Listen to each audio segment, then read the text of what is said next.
Okay, you've written your first draft, and now we're going to start honing it and making it better. So have a reread of it, and then I want you to think about these questions. So I want you to think quite critically about your poem and how it could be improved. The first thing I want you to think about is whether you've included any cliches or unoriginal ways of describing this. It's quite tempting when you're writing poetry, I think, to say expressions that you've heard before. Sly as a fox, as cold as ice, those sorts of expressions. The trouble with them is that although probably the first time someone said it, it sounded quite impressive, we've heard them so many times that they actually lose their meaning. So instead, you want to come up with some really original imagery. You want to come up with new ways of expressing the similarities between things, or new ways of capturing something that no one else has thought of before. And that's what's going to make your poem really interesting. So first of all, just look out for cliches or unoriginal imagery and think, how can I make it more original and interesting? The second thing I want you to look at is your use of description. You want to make it really rich and engaging, and the tools that will help you do this are adjectives and adverbs. They will help you make your imagery stronger.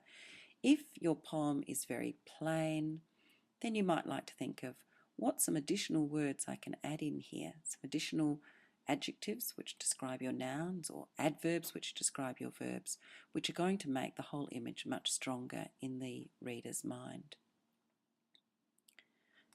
Thirdly, I want you to think about the actual images that you've created and make sure that it makes the person or people you're describing actually identifiable.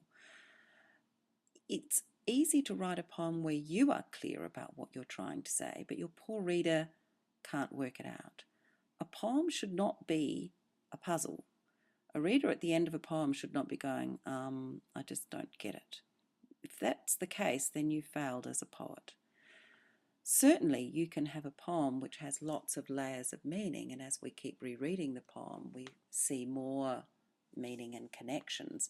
But if it's just a series of images that no one can really work out what the heck they mean, it's a problem.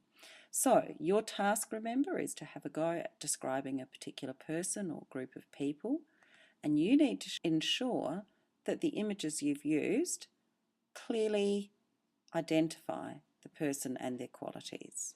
Make it clearer if they don't. Now, form, remember, is made up of your line length and your stanzas, your use of a rhyme scheme potentially, all of those sorts of things.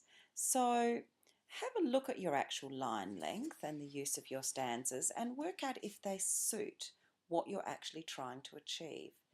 It may be that cutting some lines quite short and some lines much longer may actually help add to the meaning of your poem. For example, if you want your reader to really focus on a particular word or little phrase, then you could have them all by themselves on the line. Whereas a longer line can lead your reader through into the meaning, and then to follow that with a shorter line can be quite powerful.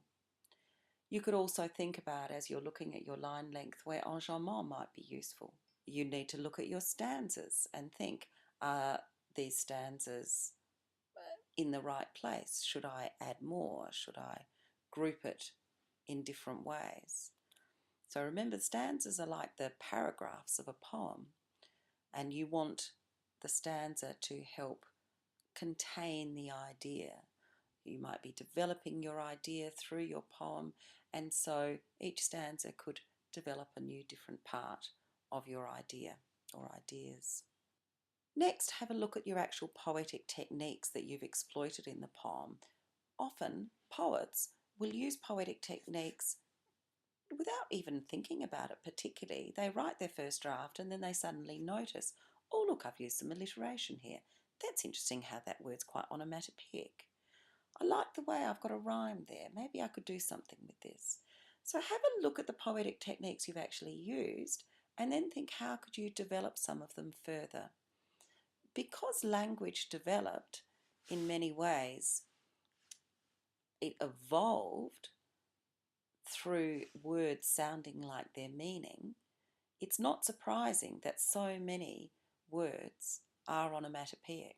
So we can exploit that in our poetry. The final thing I want you to look at is whether you have written in full, correctly punctuated sentences. Now, I know some of you are disappointed in this. Poetry still has to be correctly punctuated. It's just like prose in terms of the demands of correct punctuation, sentence structure, and so on.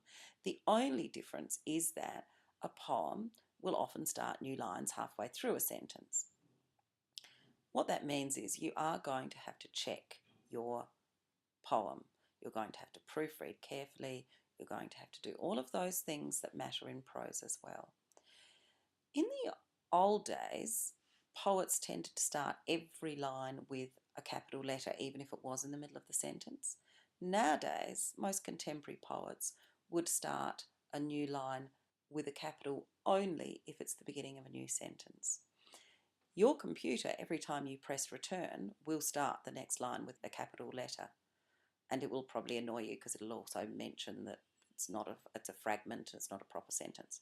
So the trick is use a soft return. That means you press shift at the same time as pressing enter, and then it will recognize that it's still in a sentence. It won't change your first letter to a capital. It's quite a handy little trick. Okay, they're the things I want you to look out for. You've got 6 things to really focus on. Go back and really, really improve your poem. Good luck.